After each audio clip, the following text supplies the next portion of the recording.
এই হলো গরিব ছেলে বিমল। বেচারা প্রতিদিন কাঠ কেটে সেই কাঠ বাজারে বিক্রি করে খুব কষ্ট করে নিজের সংসার চালায়। না, আজকের মতো অনেক কাঠ কাটা হলো, যাই এবার বাজারে যাই।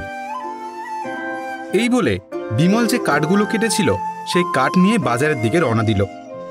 ও কিছুক্ষণ পর সে বাজারের মহাজনের কাছে এসে উপস্থিত হয়।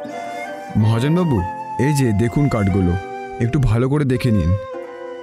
আরে বাহ বিমল, তুই তো বেশ ভালো শুকনো শুকনো কাঠ এনেছিস রে। এই জন্যে তুই খুব ভালো দাম পাবি। তাহলে তো আমার খুবই উপকার হয় মহাজনবাবু। এই নে তোর টাকা। হ্যাঁ রে বিমল, তোর একটা ছেলে আছে না? কিসে পড়ে ও এখন? আগে মহাজনবাবু, আমার ছেলে ক্লাস 3-তে পড়ে। তা হ্যাঁ রে, নিজের ছেলের ভবিষ্যতের জন্য কিছু টাকা পয়সা জমিয়েছিস? আগে মহাজনবাবু, আমার মতো এই গরিব কাঠুরে কাঠ কেটে আর কত টাকাই রোজগার করে বলুন? আমি ঠিক করে নিজের সংসারই চালাতে পারি না, আর তার ওপর এখন আমার ছেলের টিউশনের খরচা যুক্ত হয়েছে। তা সারা জীবন কি এরকম কষ্ট করেই কাটাবি, নাকি আগে কিছু করার চিন্তা করেছিস? তেমন কিছু পরিকল্পনা করিনি, কিন্তু ভাবছি কাঠ কাটার পাশাপাশি ঘুগনি বিক্রি করব, কিন্তু তার জন্যেও যে টাকা লাগবে। তা কত টাকা লাগবে রে তোর? তাও ধরুন 1000 থেকে 1500 টাকার মতো। ও এই ব্যাপার, এই নে তোর 1500 টাকা। পরে তোর কাছে যখন টাকা হবে তখন তুই আমাকে ফিরিয়ে দিবি। এই বলে বিমল নিজের বাড়িতে চলে আসে এবং বাড়িতে এসে দেখে তার স্ত্রী ও ছেলে খাটের উপর বসে আছে। এই দেখো গিন্নি, টাকা নিয়ে এসেছি। এত টাকা তুমি কোথায় পেলে? আর বলো না, মহাজনবাবুকে আমি বললাম এই কাঠ বিক্রি করে আমার সংসার ঠিকঠাক চলছে না, তাই আমি পাশাপাশি কোনো ব্যবসা করতে চাই, কিন্তু ব্যবসা করার জন্য তো টাকা লাগবে। আমার কাছে এই টাকা নেই জেনে মহাজনবাবু নিজে থেকেই আমাকে এই টাকা দিলেন ব্যবসা শুরু করার জন্য। কি বলো গো, তুমি ব্যবসা করবে? তা কিসের ব্যবসা করবে শুনি? ভাবছি ঘুগনির ব্যবসা করব। বাবা, তুমি ঘুগনির ব্যবসা করবে? ঘুগনি তো আমার খুব প্রিয়।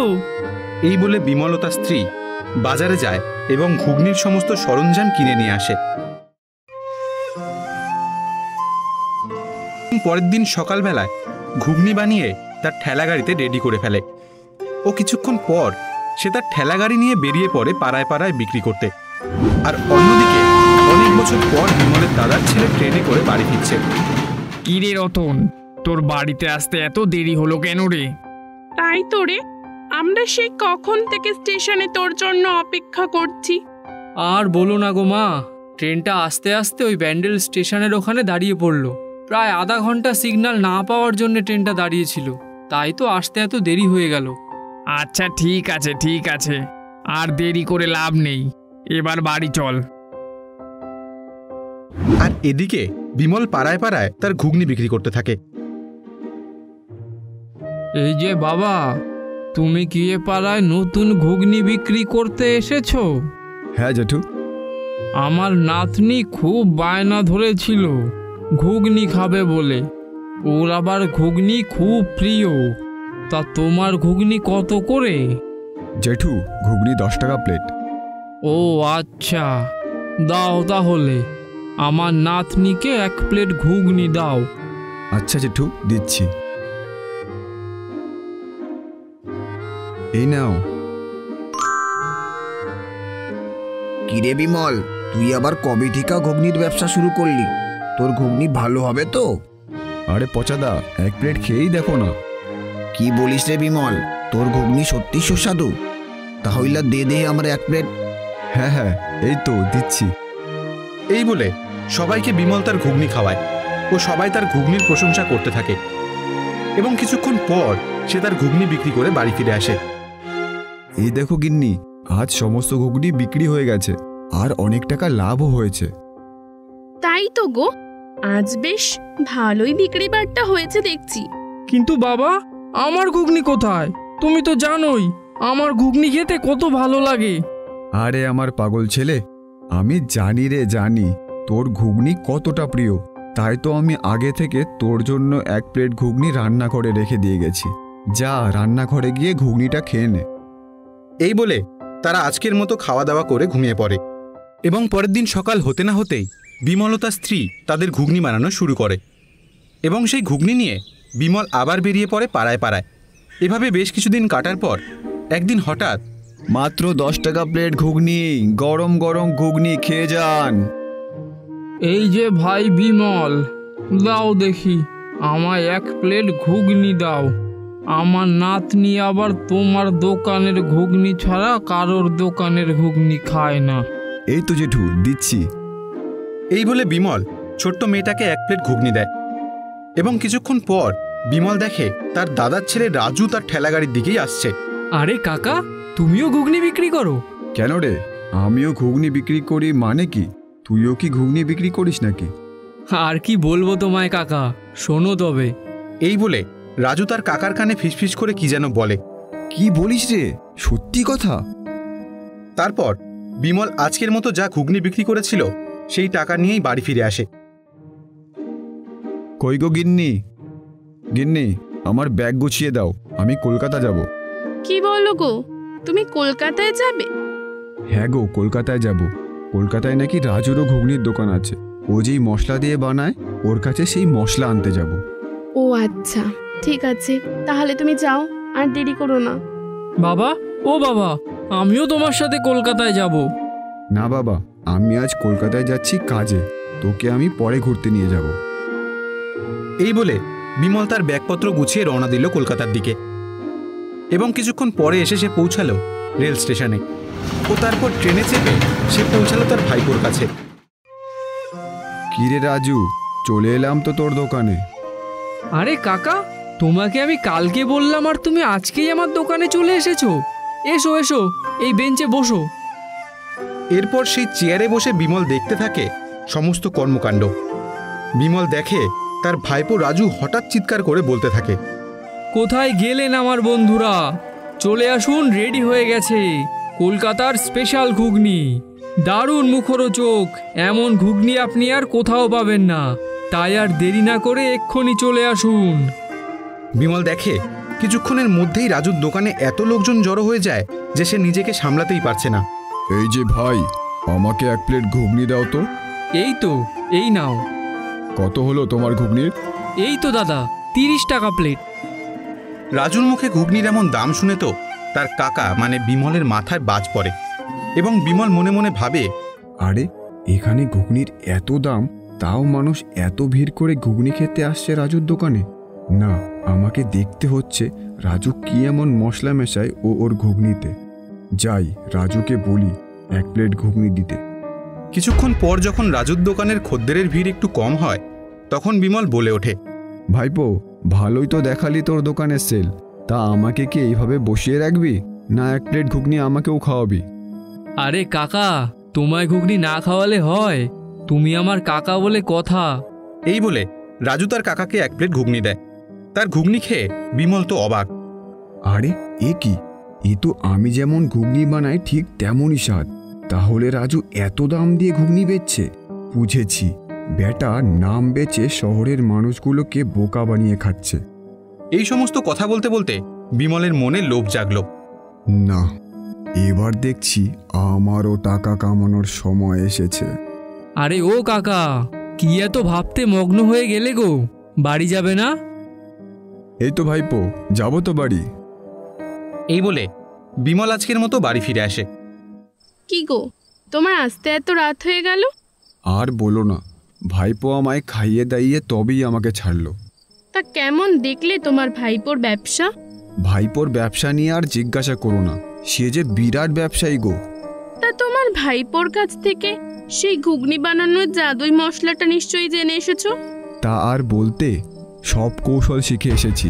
কাল শুধু তুমি একবার আমার সাথে বাজারে যেও, তাহলেই দেখতে পাবে। তাই বুঝি? তা কি এমন করবে তুমি?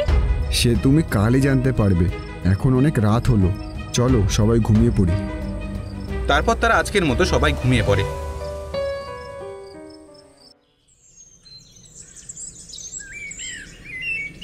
এবং পরের দিন সকালবেলায় বিমল গিয়ে পৌঁছায় হোটেলের মালিক শ্যামলের কাছে। আরে শ্যামল বাবু, শুনছেন? হ্যাঁ বিমল, বল, কি বলবি? বলছি শ্যামলদা, তুমি কি আমাকে সাহায্য করতে পারবে? হ্যাঁ হ্যাঁ ভাই বিমল, বল না কি সাহায্য করতে পারি তোর। বলছি তোমার তো অনেকগুলো হোটেল, তার মধ্যে একটা হোটেল যদি আমার কাছে ভাড়া দাও তাহলে এই গরিবের অনেক বড় সাহায্য হতো। আমি একটা ব্যবসা করে আমার সংসারটা একটু ভালো করে চালাতে পারতাম। কি বলছিস বিমল, তুই ব্যবসা করবি? এ তো খুব ভালো কথা রে। আমি তোকে অবশ্যই আমার একটা দোকান ভাড়া দেব, তাও আবার হাফ দামে।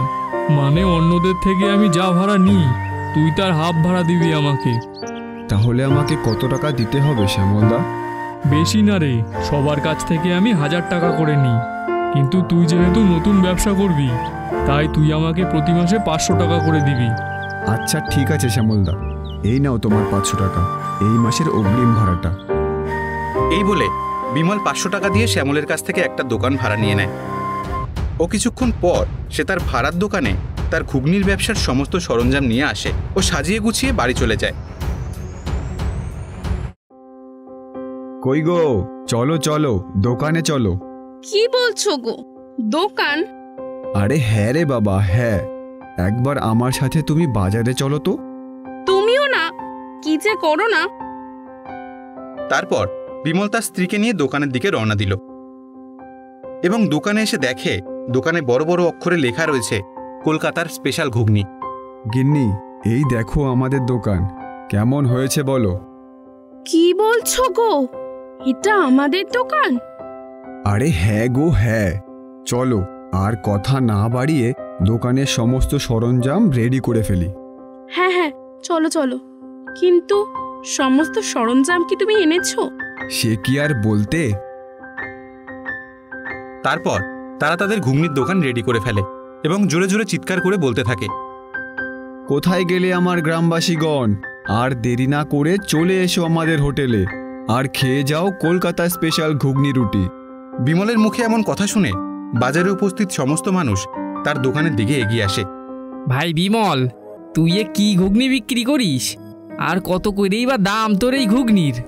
বটাদা, ঘুগনির দাম 30 টাকা প্লেট। কি কোষ রে, 30 টাকা? আগে তো তুই 10 টাকা প্লেটে ঘুগনি বিক্রি করতি। হ্যাঁ বটাদা, আগে 10 টাকা প্লেট ঘুগনি দিতাম, কিন্তু এই ঘুগনি কলকাতার স্পেশাল মশলা দিয়ে তৈরি ঘুগনি, তাই এই ঘুগনির এত দাম। ও এই ব্যাপার, দে তাইলে আমার 1 প্লেট দে। কি বাবা বিমল, তুমি এখন ঠেলা গাড়ি ছেড়ে বাজারে ঘুগনি বিক্রি করছো? জানো তোমাকে আমার নাতনি কত খুঁজেছে তোমার ঘুগনি খাবে বলে। দাও দেখি 1 প্লেট ঘুগনি আমার নাতনিকে দাও। আর এখন কত করে দাম নিচ্ছ তোমার ঘুগনির? আগে জেঠু, 30 টাকা প্লেট। কি বলো গো ভাই, 30 টাকা প্লেট? কি আর বলবো জেঠু, সবই তো জানেন জিনিসপত্রের এই এত দাম বেড়েছে, আর তার ওপর আমি কলকাতা থেকে আনা স্পেশাল মশলা দিয়ে আমার ঘুগনি বানাই, তাই একটু দাম হবেই। আচ্ছা বাবা, বুঝতে পেরেছি। দাও তাহলে আমার নাতনিকে 1 প্লেট ঘুগনি দাও। এভাবেই একই স্বাদের ঘুগনি বিমল গ্রামের মানুষজনকে 10 টাকার জায়গায় 30 টাকায় খাওয়াতে থাকে এবং মানুষজন কলকাতার স্পেশাল ঘুগনি মনে করে সেই ঘুগনি খেতে থাকে। কি গো গিন্নি, দেখলে আজ কত টাকা লাভ হয়েছে? তাই তো গো, এত টাকা তো আমরা কোনোদিনও দেখিনি। কিন্তু এটা কি ঠিক গ্রামের মানুষজনকে এই 10 টাকা দামের ঘুগনি 30 টাকায় খাওয়ানো? সব ঠিক, সব ঠিক। তুমি দেখোই না, এই ঘুগনি বিক্রি করে কয়েক মাসের মধ্যেই কেমন পাকা দালান বাড়ি বানাই। ঠিক আছে, অনেক কথা হলো, চলো এবার ঘুমিয়ে পড়ি, কাল আবার যে দোকানে যেতে হবে। তারপর তারা আজকের মতো ঘুমিয়ে পড়ে। আরে এইভাবে ঘুগনি বিক্রি হলে আমার যে দালান বাড়ি বানাতে 5-6 বছর লেগে যাবে। না, এবার আমাকে কিছু একটা করতেই হবে। এই বলে বিমল লোভে পড়ে যায় এবং তার বউ যখন সবজি কাটছিল সেই ফাঁকে বিমল 1 মগ জল ঘুগনিতে ঢেলে দেয় এবং চিৎকার করে লোক ডাকতে থাকে, কোথায় গেলে গ্রামবাসীগণ? তাড়াতাড়ি চলে এসো আর খেয়ে যাও কলকাতা স্পেশাল ঘুগনি, মাত্র 30 টাকায়। কিছুক্ষণের মধ্যেই লোকজন জড়ো হয় তার দোকানে। দে দেখি বিমল, 1 প্লেট কলকাতা স্পেশাল ঘুগনি দে দেখি। বিমলের জল মেশানো ঘুগনি যেই না খদ্দেররা 1 চামচ খায়, তারপর থু থু, কি বাজে খেতে রে তোর ঘুগনি। এত বাজে স্বাদের ঘুগনি আমি কখনো খাইনি। কি বলছিস কি পচা? বাজে খেতে? কই দাও দেখি আমাকে 1 প্লেট। যেই না 1 প্লেট ঘুগনি বিমল সেই খদ্দেরটাকে দেয়, খদ্দের 1 চামচ মুখে দিতেই সেই একই প্রতিক্রিয়া দেখায়। তাই তো রে পচা, কোনো স্বাদ নেই, নুন নেই, তার উপর আবার এত দাম নিচ্ছে। ছি ছি, এত বাজে ঘুগনি আর কোনোদিনও খাবো না। এই বলে ধীরে ধীরে সমস্ত খরিদ্দার বিমলের দোকান ছেড়ে চলে যেতে থাকে এবং একসময় তার দোকানের সামনে থাকে শুধু বিমল ও তার স্ত্রী। কি গো, লোকজন এমন আমাদের ঘুগনি বাজে বলে চলে যাচ্ছে কেন? আর বলো না, সব আমার লোভের জন্যই হয়েছে। না আমি মগে করে জল ঘুগনিতে মেশাই, আর না এমনটা হয়। দেখেছো তো, অতি লোভে তাঁতি মরে। আমি জানতাম এমন একটা দিন আসবেই। তুমি লোভে অন্ধ হয়ে গিয়েছিলে। হ্যাঁ গো হ্যাঁ, তুমি একদম ঠিকই বলেছ। এভাবেই তারা প্রতিদিন তাদের দোকানে ঘুগনি বানিয়ে লোকজনদের ডাকতে থাকে, কিন্তু কোনো খরিদ্দারই তাদের হোটেলে আসে না। এমন অবস্থা দেখে বিমলের স্ত্রী বিমলকে বলে, হ্যাঁ গো, এভাবেই চলতে থাকলে যে আমাদের এবার না খেয়ে মরতে হবে। তুমি কিছু একটা করো। হ্যাঁ গো, তুমি একদমই ঠিকই বলেছ। এবার আমাকেই কিছু একটা করতে হবে। তা কি করবে? কিছু ঠিক করেছো? ভাবছি আমি আবার আগের মতো ঠেলা গাড়ি করে সৎভাবে ঘুগনি বিক্রি করব। লোকেরা যদি আবার আমার কাছে ঘুগনি খেতে আসে, তাহলে আমি আমাদের সংসারটা একটু সামলাতে পারবো। হ্যাঁ গো, তুমি এটাই করো। এই বলে পরের দিন বিমল আবার তার ঠেলা গাড়ি নিয়ে পাড়ায় পাড়ায় ঘুগনি বিক্রি করতে থাকে এবং লোকজন তার কাছে এসে ঘুগনি খেতে থাকে। আর এভাবেই জব্দ হলো একজন লোভী ঘুগনিওয়ালা।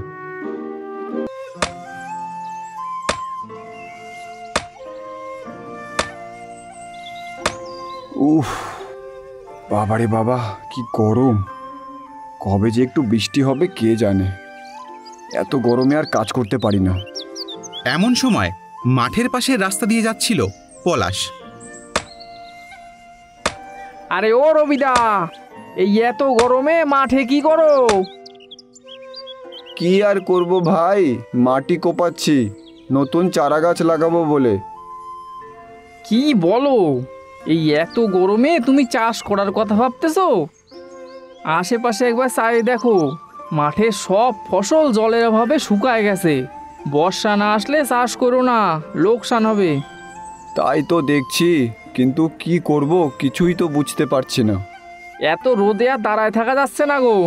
যাই, আমি বাড়ি যাই, তুমি কাজ করো। আচ্ছা ঠিক আছে, যাও।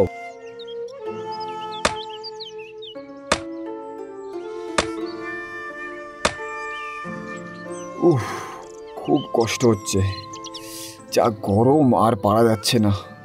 না, যাই, বাড়ি যাই।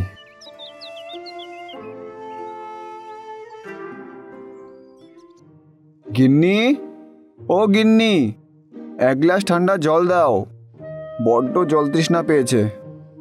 উফ, যা গরম পড়েছে।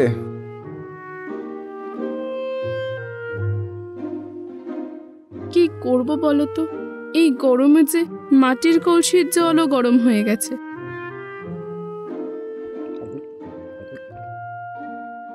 বুঝলে, এই গরমে চাষবাস করা খুবই কষ্টকর। মাঠে 8 ঘন্টার বেশি কাজই করা যাচ্ছে না। তাহলে আমাদের সংসারের কি হবে? জানি না কি হবে, কিছুই বুঝতে পারছি না। পাশের বাড়ির মালতী দিয়ে এসেছিল, তাদের নাকি জমির ফসল সব ঝলসে গেছে রোদ্রে। খালে নাকি এতটুকুও জল নেই, নদীতেও নাকি জল নেই। হ্যাঁ গো, মাঠে গিয়ে তো আমি তাই দেখলাম। কয়েকদিন গরমের জন্য তো বেরোতে পারিনি। আশেপাশের মাঠের সব ফসল রোদে নষ্ট হয়ে গেছে, তাই আমিও চলে এলাম। আমাদের কি হবে বলো তো এবার? সংসার চলবে কি করে? ঘরে তো চাল ডাল প্রায় শেষ। যাই, স্নান করে আসি। কিছু রান্না করেছো? রাতের পান্তা ভাত আছে, তাই আর কিছু করিনি গো। ওই পান্তাই খাবো। একটা পেঁয়াজ কাটো।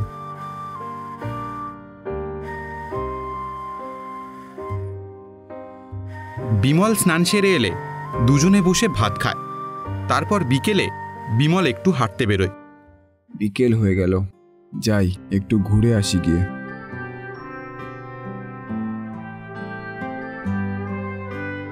কি গো হারান্দা, এই গরমে কেমন আছো? আর বলো না ভাই, যা গরম পড়েছে। তবে এই বিকেলের হাওয়াটা একটু আরাম দেয়। তা বলো, চাষবাস কি করবে তা কিছু ভেবেছো? আর নতুন চারা গাছ কি লাগিয়েছো? না, আর বলো না গো দাদা, কি যে হবে কে জানে। খালের জল তো প্রায় শেষ, মাছ ধরতে পারছি না গো। নদীতেও জল কম আছে, কিভাবে যে সংসারটা চলবে কে জানে। তা যা বলেছ, যা রৌদ্রের তাপ, বর্ষা না আসা অবধি কিছুই করা যাবে না। বর্ষা আসুক তারপরই ফসল বুনবো। তা তোমরা যাই বলো, বিকেলের এই আড্ডাটা কিন্তু আমাদের বেশ ভালোই জমে। আর এর সাথে যদি একটু গরম চা হতো তাহলে তো আর কোনো কথাই ছিল না। হ্যাঁ ভাই, যতই গরম পড়ুক, চাটা আমাদের খুবই দরকার। চলো তাহলে হাঁটতে হাঁটতে একটু রাস্তার ধারে যাই, সেখানে চায়ের দোকানে বসে চা খাওয়া যাবে।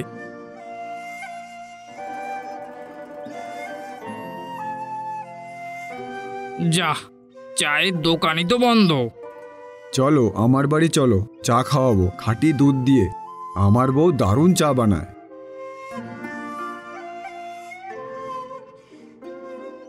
গিন্নি, ও গিন্নি, গিন্নি।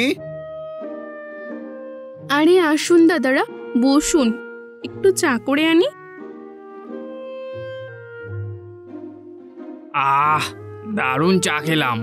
বৌদি খুব সুন্দর চা করতে পারে। এরকম চা তো আমরা আগে কখনো খাইনি। তা যা বলেছ। বুঝলে, আমার মাথায় একটা বুদ্ধি এসেছে। কি বুদ্ধি বলো শুনি। ভাবছি একটা চায়ের দোকান খুলবো। তুমি যেভাবে চা তৈরি করো আমাকে শিখিয়ে দেবে। তোমার হাতের চায়ের তুলনা হয় না। এই গ্রামে বা আশেপাশে কোনো দোকানে তোমার মতো চা কেউ বানায় না। এত গরমে কি সম্ভব? বিক্রি হবে? কেউ কি চা খাবে এত গরমে? চা খেতে সবাই ভালোবাসে, যতই গরম পড়ুক। চা খাওয়া কেউ কমাবে না।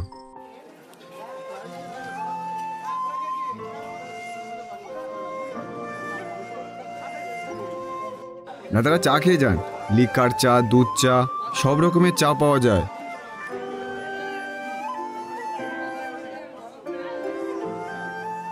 চাটা দারুণ খেতে। এবার থেকে তোমার দোকানে চা খেতে আসবো, বুঝলে? তোমার হাতে চাটা খুব সুন্দর হয়।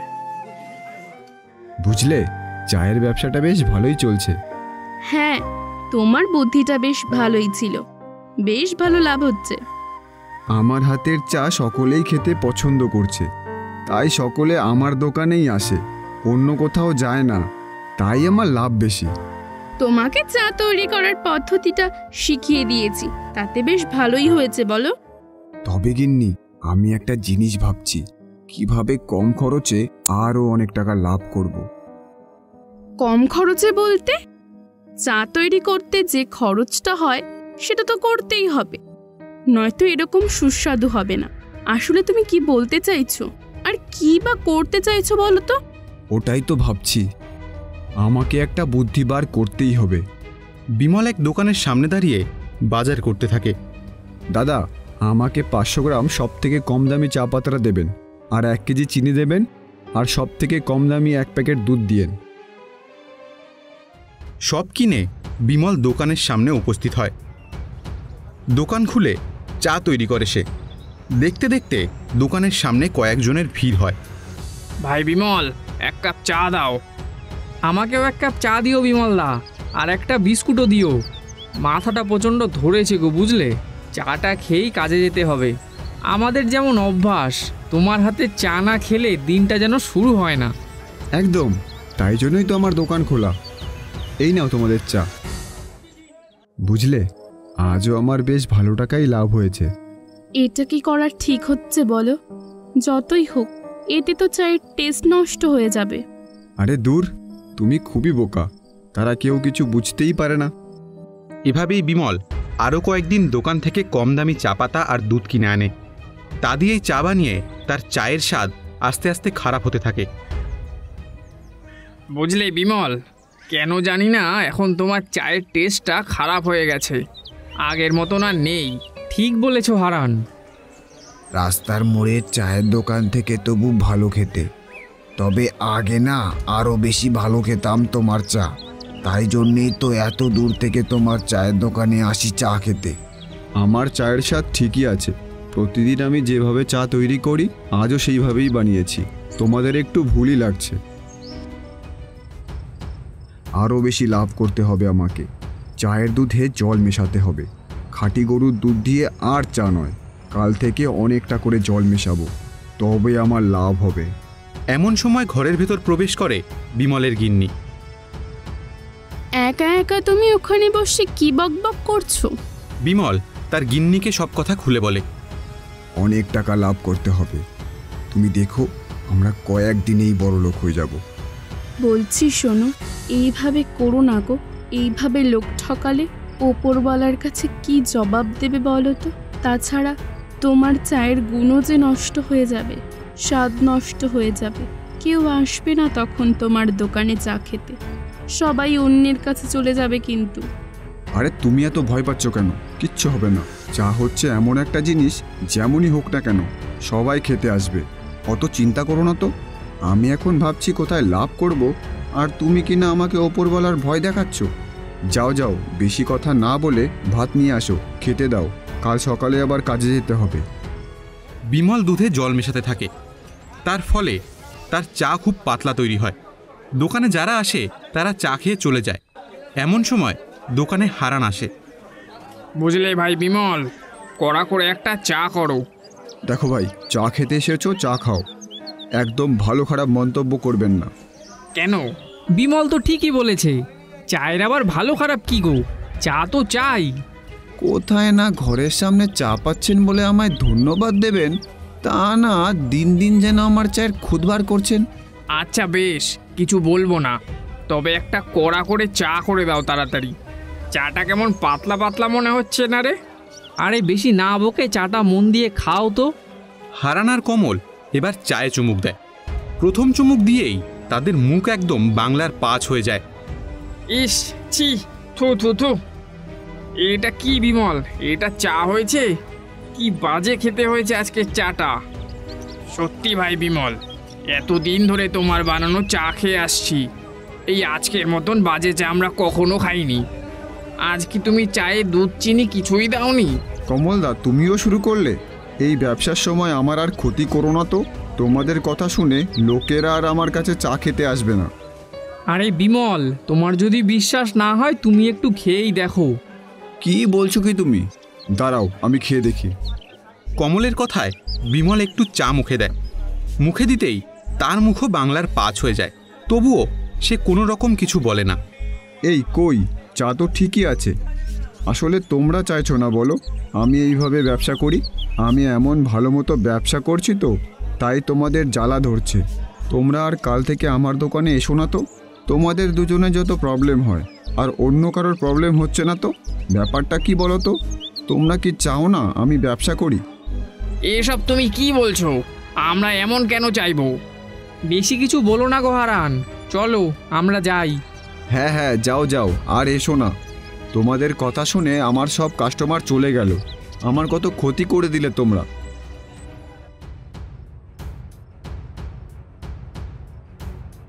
আমি আজকে শুনলাম পাঁচুদা আর কমলদার সাথে তোমার ঝগড়া হয়েছে।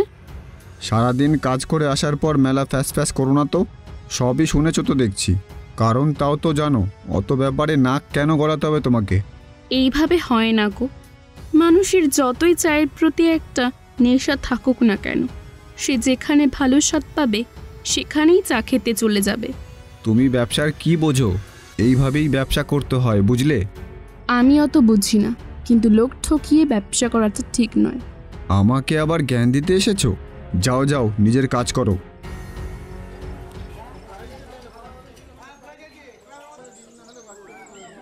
এইদিকে পরের দিন দোকানে আবার বিমল সমস্ত কিছুতে ভেজাল দিতে থাকে। বুঝলে বিমল, তোমার চাটা কেমন পাতলা লাগছে, আর আজকে চিনিটাও মনে হয় একটু কম দিয়েছো। কই না তো, ঠিকই আছে।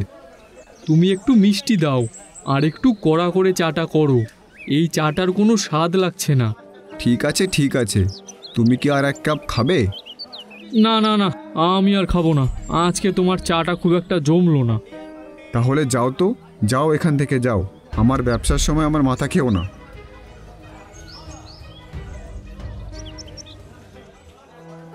আজকে সকাল থেকে দোকানে একটাও লোক নেই কেন কি জানি।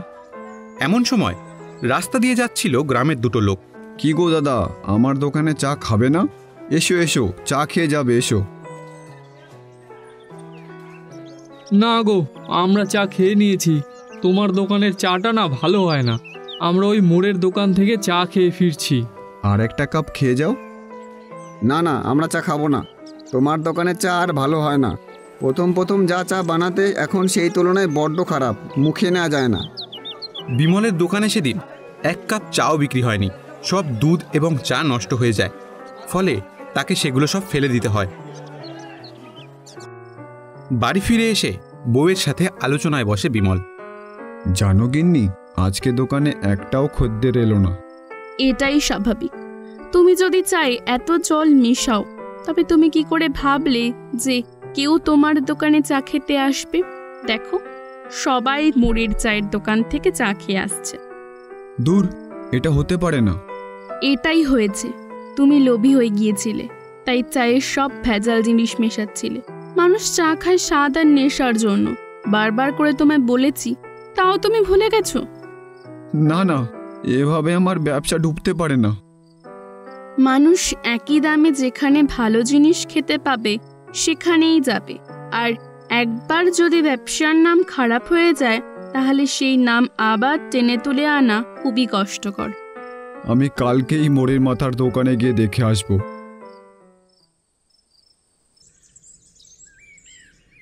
পরের দিন সকালে বিমল হেঁটে হেঁটে সেই দোকানে যায়। গিয়ে দেখে গ্রামের সকলে ওই দোকানের সামনে ভিড় করেছে। এমনকি হারান এবং কমলও সকলের সাথে আড্ডা দিচ্ছে সেখানে। একটা লোক বিমলের পাশ দিয়ে যাওয়ার সময় বলতে বলতে গেল, অনেক দিন পর একটু ভালো চা খেলাম। তা যা বলেছ, বিমলের চায়ের কোয়ালিটি দিন দিন এত খারাপ হয়ে যাচ্ছিল, আর স্বাদও এতটা বাজে হয়ে যাচ্ছিল, মুখে নেওয়া যাচ্ছিল না। তাই তো আমি আবার ওই মোড়ের দোকানে এলাম চা খেতে। উফ, কি স্বাদ! সারাদিনের ক্লান্ত ভুলিয়ে দিল। প্রথম বিমল দারুণ চা করতো। সেই রকম চা তো এই তল্লাটে আর কেউ করতে পারতো না। তারপর যে কি হলো, আস্তে আস্তে ওর চায়ের স্বাদ পুরো নষ্ট হয়ে গেল। এখন তো ওর চা মুখেই দেওয়া যায় না। তাই তো আমি এখন এখানে চলে আসি। হায় হায়, আমি কি ক্ষতিটাই না করলাম নিজের।